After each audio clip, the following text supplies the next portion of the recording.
On va faire ensemble des étirements. On va commencer par travailler la fermeture. Assis par terre, les mains derrière la nuque, on laisse tout simplement le poids de la tête entraîner la colonne vertébrale. Et on arrondit le dos. On inspire. On expire profondément.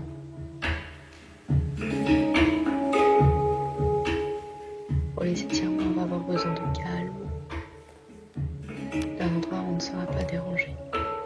On peut mettre les pieds en flex, rétroverser le bassin, tirer les épaules en arrière pour tirer la colonne de manière totalement droite, comme un fil qui du sommet de la tête, du bout des épaules, tire une diagonale vers le haut. On inspire, on expire. On laisse l'étirement sous les mollets, sous les cuisses. On va laisser tomber la tête et arrondir le dos à nouveau. Aller chercher les genoux avec le nez. Puis se redresser à nouveau. Ce fil qui tire vers le bassin, reverser, les genoux plaqués au sol. Et sur l'expiration, on descend. 60 secondes pour la contorsion de pause au seuil de douleur. On peut également faire cet exercice debout sur ses pieds. Cette fois-ci, le fil va tirer les épaules, la tête, détendre la nuque, laisser tomber tout le dos. Respire. On peut augmenter l'étirement sur une jambe en la tendant et en pliant l'autre. Continue de laisser tomber le poids du corps vers le bas. Cet exercice permet d'avoir suffisamment de souplesse pour tendre les jambes totalement. Certains cyclistes ou coureurs ne peuvent pas le faire d'emblée. On fait la même chose avec l'autre jambe, puis une montagne. On va pousser le buste vers le sol, les talons dans le sol, tirer vers le bassin, vers le plafond.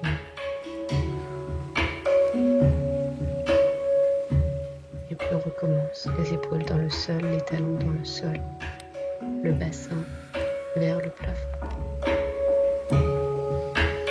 Respire.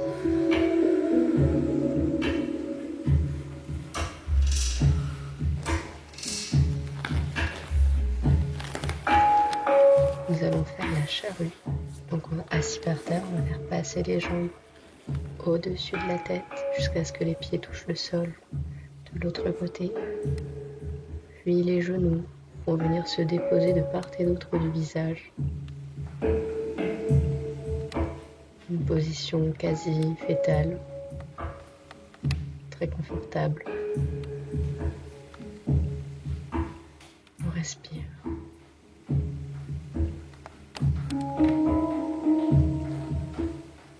On va déplier la colonne vertébrale, vertèbre après vertèbre. Et on va passer à l'extension du dos avec la posture du cobra. On redresse la tête, on pousse sur les épaules. On détend le fessier. On peut lever un pied, puis l'autre, ou les deux en même temps.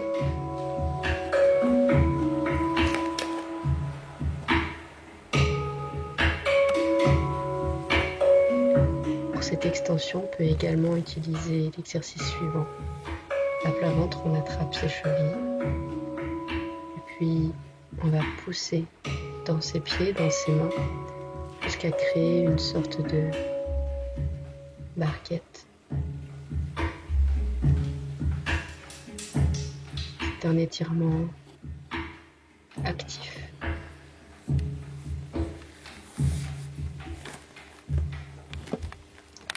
Dorénavant, nous allons travailler le grand écart latéral, tout en continuant de mettre une tension dans le dos, puisqu'on va laisser aller la tête et les épaules en arrière, pour pousser sur le genou. On commence par la fente de chevalier servant pour venir cambrer en arrière, voire lever le pied derrière. Nous allons nous mettre en fente de l'autre côté.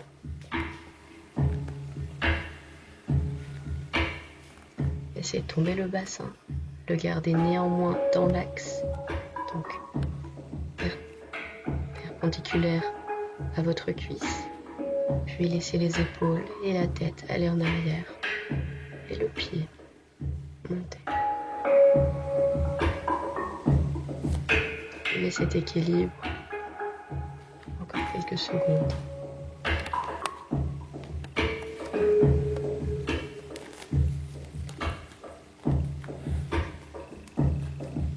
Pour le grand écart latéral, j'ai donc échauffé mes quadriceps et le dessous de mes cuisses. Je vais pouvoir tester mon amplitude. Debout sur les mains, on appuie sur les mains jusqu'à descendre au maximum, au seuil de douleur, avec 60 secondes de pause si possible.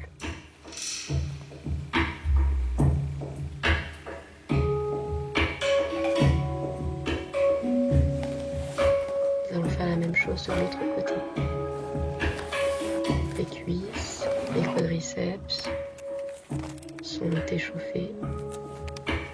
On peut faire une demi-montagne si l'étirement n'était pas suffisant. Donc petit à petit, nous allons aller dans la position du grand écart latéral. On appuie sur les mains et puis on va aller chercher l'amplitude maximum, respiration après respiration. Au seuil de douleur, tenir 60 secondes.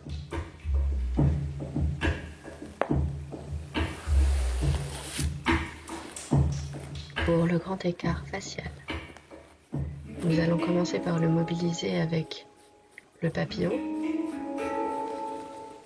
On peut également pousser ses coudes sur ses genoux pour abaisser les genoux. Nous allons également faire une sorte de grenouille à terre, les genoux écartés, les jambes à 90 degrés. Ce sont les adducteurs qui travaillent, mais pas encore les mollets.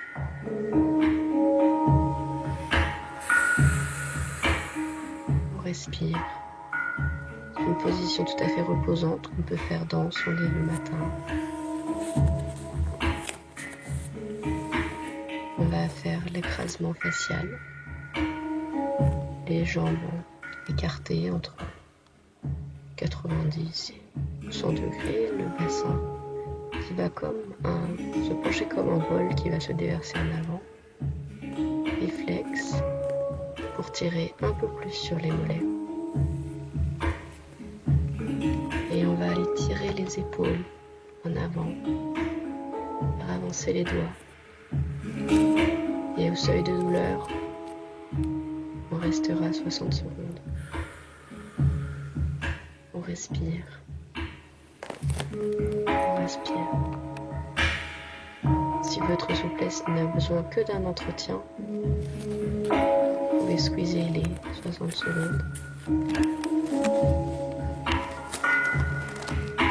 Ensuite, nous allons tester notre amplitude du grand écart facial. On appuie sur les mains, puis respiration après respiration.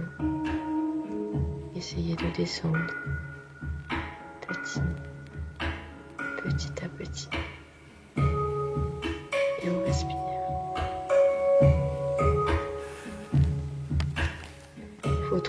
cette tension où la douleur est encore agréable.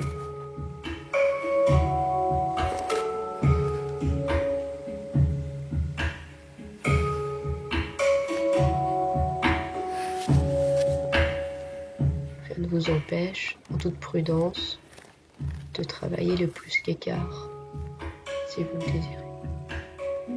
Pour le grand écart facial, avant de se remettre debout, on va forcer un petit peu sur les genoux en intérieur et en extérieur, histoire que la hanche ne se disloque pas quand on se relève. On va faire les bras. On va avoir besoin de l'ouverture d'épaule pour l'équilibre sur une main. Un bras appuie l'autre, passer derrière la tête, appuyer dessus avec la nuque.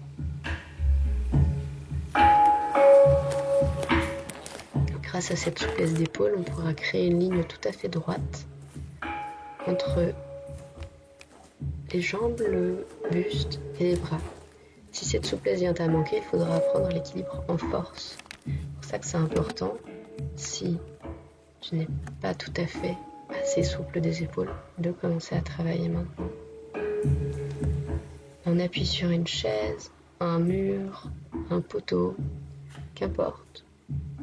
On peut tout simplement aller tendre les fesses en arrière et puis laisser les épaules tomber vers le sol en poussant sur le support. Tant qu'à avoir une chaise, faisons donc cet étirement du dos. Il est formidable sur une bobine ou sur une boule, sur un support épais, mais une chaise marche très bien. On va pouvoir placer différents endroits du dos sur la chaise. Tantôt, on va la placer plutôt sous les omoplates, tantôt plutôt dans le bas du dos. Et on peut également essayer de coincer ses pieds pour ajouter à cet étirement de l'extension du dos, l'étirement des quadriceps. Cet exercice mérite aussi une pause de 15 à 60 secondes.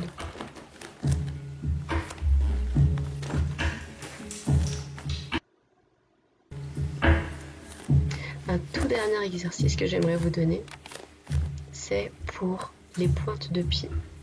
C'est très élégant en cirque d'avoir des pieds qui peuvent former une ligne droite avec la jambe. On peut tout simplement les s'asseoir dessus dans la position de la geisha, les talons serrés, les pieds sous les fesses. Pour accentuer cela, on va reculer les mains en arrière. On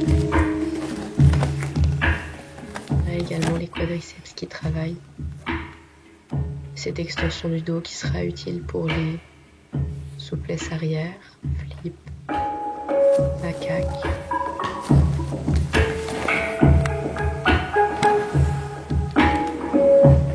Un étirement, encore un étirement à faire dans son dos. On peut, si vraiment la souplesse des chevilles tarde à venir, isoler un seul pied. C'est toujours plus efficace d'isoler un membre sur deux.